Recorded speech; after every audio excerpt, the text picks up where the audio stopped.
Hello everyone, today we are going to discuss GOC, General Organic Chemistry.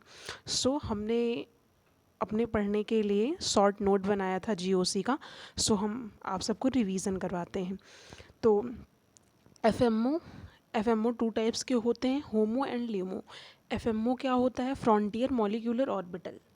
ये two types के होते हैं, HOMO higher occupied molecular orbital, LUMO lowest unoccupied molecular orbitals. Okay, ये short note है तो हम उसी हिसाब से जल्दी जल्दी रिवीजन कर लेते हैं।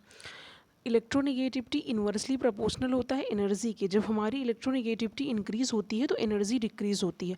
और इलेक्ट्रोनिगेटिविटी इंक्रीज़ कब होती है? पीरियोडिक टेबल में जब हम टॉप टू बॉटम आते हैं तो इलेक्ट्रोनिगेटिविटी डिक्रीज़ होती है, लेफ्ट टू राइट जाते हैं तो इलेक्ट्रोनिगेटिविटी इंक्रीज़ होती है। जैसे फ्लोरीन, क्लोरीन, ब्रोमीन, आयोडीन में देखा जाए तो फ्लोरीन मोर इलेक्ट्रोनिगेटिव होता है। ओके, तो फ्लोरीन मोर इलेक्ट्रोनिगेटिव होगा तो उसकी एनर्जी कम होगी। यहाँ पे हम बात करें बॉन्ड स्ट्रेंथ इन्वर्सली प्रोपोर्शनल होता है बॉन्ड एनर्जी की। मतलब बॉन्ड स्ट्रेंथ बढ़ेगा तो बॉन्ड एनर्जी डिक्रीज होगी। बॉन्ड एनर्जी डायरेक्टली प्रोपोर्शनल होता है बॉन्ड डिसोसिएशन एनर्जी के। और bond dissociation energy inversely proportional होती है बॉन्ड लेंथ के। इन्वर्सली मतलब आप समझ रहे हो ना, उसका अपोजिट अगर इंक्रीज हो रहा है तो इन्वर्स लगा है तो वो डिक्रीज हो जाएगा। Okay, yes character inversely proportional होता है बॉन्ड लेंथ के। यस करेक्टर अगर हमारा इंक्रीज होगा तो बॉन्ड लेंथ डिक्रीज होगी। Yes character inverse directly proportional होता है इलेक्ट्रोनिगेटिविटी के। यस करेक्टर बढ़ेगा तो वहाँ इलेक्ट्रोनिगेटिविटी भी बढ़ेगी। ठीक है, तो इसलिए यस करेक्टर इन्वर्सली प्रोपोर्शनल होता है बॉन्ड लेंथ के। बात करें हम डोनर एबिलिटी की। डोनर एबिलिटी क्या होती है? तो डोनर एबिलिटी में सिग्मा एंटी बॉन्डिंग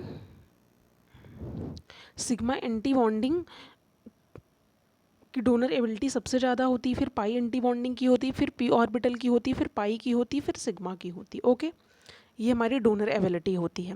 और बात करें हम नॉन बॉन्डिंग और पाई एंड सिग्मा की, तो नॉन बॉन्डिंग की डोनर एबिलिटी सबसे ज़्यादा होती है। नॉन बॉन्डिंग इलेक्ट्रॉन्स जो होते हैं वो अपने इलेक्ट्रॉन को इजीली डोनेट करते हैं, फिर उसके बाद पाई, फिर सिग्मा। ओके, अब हम हाइब्रिडाइजेशंस की बात करें तो हाइब्रिडाइजेशन में जिसके पास जितना ज़्यादा पी करेक्टर होगा उसकी डोनर एबिलिटी उतनी ज़्यादा होगी। तो सबसे ज़्यादा पी करेक्टर की डोनर एबिलिटी होगी, फिर sp3 की, फिर sp2 की, फिर sp की, फिर s की। क्योंकि हमने बोला ना यस करेक्टर डायरेक्टली प्रोपोर्शनल होता है, इन्वर्सली प्रोपोर्शनल होता है बॉन्ड लेंथ के। मतलब यस जो होता है वो अपने इलेक्ट्रॉन को इजली डोनेट नहीं करता है। क्यों? क्योंकि जैसे न्यूक्लियस है तो न्यूक्लियस के सबसे पास पी होता है, न्यूक्लियस के सबसे पास यस होता है। इस वजह से उसमें फोर्स ऑफ अट्रैक्शन बहुत ज़्यादा होता है, इस वजह से वो अपने इलेक्ट्रॉन को इजली डोनेट नहीं करता है। ओके, तो पी जिसके पास जितना ज़्यादा पी करेक्टर उसकी डोनर एबिलिटी उतनी ज़्यादा।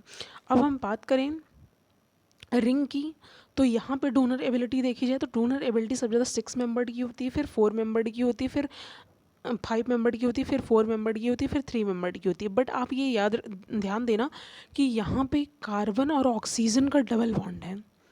ओके, इन केस आप protonation, donor ability and basicity, order of thinking, protonation, donor ability and basicity. आप प्रोटोनेशन बोलो, प्रोटोनेशन क्या होता है? प्रोटोनेशन जिसमें एच प्लस आयन को ऑब्स्ट्रैक्ट करने की एबिलिटी होती है, वो होता है हमारा प्रोटोनेशन। डोनर एबिलिटी जो अपने इलेक्ट्रॉन को इजीली डोनेट करते हैं। बेसिसिटी मतलब बेस जो होते हैं वो अपने इलेक्ट्रॉन को, इसमें डोनर एबिलिटी मतलब इलेक्ट्रॉन को डोनेट करने की टेंडेंसी सबसे ज़्यादा होती है। बेस जो होते हैं वो अपने इलेक्ट्रॉन को डोनेट करते हैं और एसिड जो होते हैं वो एक्सेप्ट करते हैं। तो ऑर्डर ऑफ थिंकिंग क्या हो जाएगी? हाइब्रिडाइजेशन की बात करें तो सबसे ज़्यादा प्रोटोनेशन, डोनर एबिलिटी, बेसिसिटी किसकी होगी? sp3 की, फिर sp2 की, फिर sp की। ओके, नेचर ऑफ इलेक्ट्रॉन्स की बात करें तो nature of electron delocalised and delocalised. Localised क्या होते हैं? लोकलाइज्ड जो अपने इलेक्ट्रॉन को मतलब मूव नहीं करवाते हैं वो लोकलाइज्ड होते हैं। डी लोकलाइज वो होते हैं involved in conjugation and donor ability decrease, जो कॉन्जुगेशन में इन्वॉल्व होते हैं। और जो जितना ज़्यादा कॉन्जुगेशन में इन्वॉल्व होगा उसकी डोनर एबिलिटी उतनी ही ज़्यादा डिक्रीज होगी। तो डी लोकलाइज वही होता है जब कोई भी रिंग कॉन्जुगेशन में पार्टिसिपेट करने लगती है। जैसे ये है कॉन्जुगेशन में पार्टिसिपेट कर रही है, यहाँ से यहाँ मूव कर रही है, यहाँ से यहाँ मूव कर रही है, तब ये इलेक्ट्रॉन को डोनेट करने में पॉसिबल नहीं होगी, इसकी डोनर एबिलिटी कम हो जाएगी। तो वही बोल रहा है delocalised involve in conjugation and donor ability decreases. Okay, so हम आगे देखते हैं। ये हमारी जीओसी की शॉर्ट नोट है, आपको बहुत अच्छे से क्लियर होगा। लोकेलाइज्ड में जैसे इलेक्ट्रोनेगेटिविटी इन्वर्सली प्रोपोर्शनल होती है डोनर एबिलिटी के। जो जितना ही ज़्यादा इलेक्ट्रोनेगेटिव होगा उसकी डोनर एबिलिटी उतनी ही कम होगी। ओके,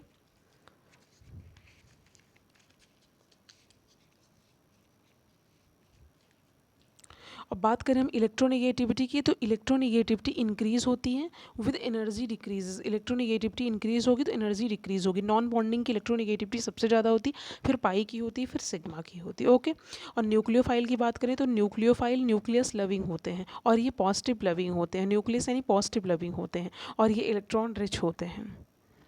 जैसे non bonding pi and sigma. Nucleophile nucleus loving होते हैं, न्यूक्लियस लविंग यानी पॉजिटिव चार्ज। और न्यूक्लियोफिलिसिटी क्या होती है? Tendency of nucleophile to donate electron. Nucleophile भी जो होते हैं इनमें इलेक्ट्रॉन को डोनेट करने की टेंडेंसी ज़्यादा होती है, और इलेक्ट्रोफाइल जो होते हैं वो इलेक्ट्रॉन को डोनेट नहीं करते, वो इलेक्ट्रॉन को एक्सेप्ट करते हैं। तो अब बात करें हम न्यूक्लियोफिलिसिटी की, nucleophilicity and polarisability. Nucleophilicity directly proportional होता है पोलराइजेबिलिटी के। जैसे न्यूक्लियोफिलिसिटी जो होते हैं इनमें इलेक्ट्रॉन को डोनेट करने की टेंडेंसी ज़्यादा होती है, वैसे पोलराइजेबिलिटी जो होती है इसमें भी इलेक्ट्रॉन को डोनेट करने की टेंडेंसी ज़्यादा होती है। अब बात करें हम साइज की, तो size donor ability, charge present that is more nucleophile. Alpha effect क्या होता है? If some heteroatom contain lone pair of electron. जब कोई भी हेट्रोएटम कंटेन करता है क्या लोन, मतलब if some heteroatom is present at alpha position of donor atom. Alpha effect कब लगता है? अल्फा इफेक्ट जैसे ही इसमें क्या क्या रहा है, if some hetero atom is present at alpha position of donor atom. जब डोनर एटम की अल्फा पोजीशंस पर कोई हेट्रो एटम प्रेजेंट हो, हेट्रो एटम यानी लोन पेयर ऑफ इलेक्ट्रॉन्स वाले ग्रुप प्रेजेंट होते हैं, तो वहाँ पे अल्फा इफेक्ट लगता है। मतलब अल्फा इफेक्ट वो होता है if some hetero atom is present at alpha position of donor atom. Donor atom के अल्फा पोजीशंस पर अगर कोई हेट्रो एटम यानी lone pair of electrons present है तो वो वहाँ पे अल्फा इफेक्ट लगता है। और अल्फा इफेक्ट लगता है तो होता क्या है? Then the nucleophilicity of donor atom increases. तब न्यूक्लियोफिलिसिटी जो होती है वो डोनर एटम की इंक्रीज हो जाती है। जैसे फॉर एग्जाम्पल NH2OH। ओके, मिलते हैं नेक्स्ट वीडियो में, यहाँ तक इतना ही। ओके, ये हमारी जीओसी की फर्स्ट क्लास है। अगर आपको अच्छा लगा प्लीज़ लाइक एंड सब्सक्राइब। अगर आपको इसकी नोट्स चाहिए तो आपको डिस्क्रिप्शंस में मिल जाएगी। Thank you so much.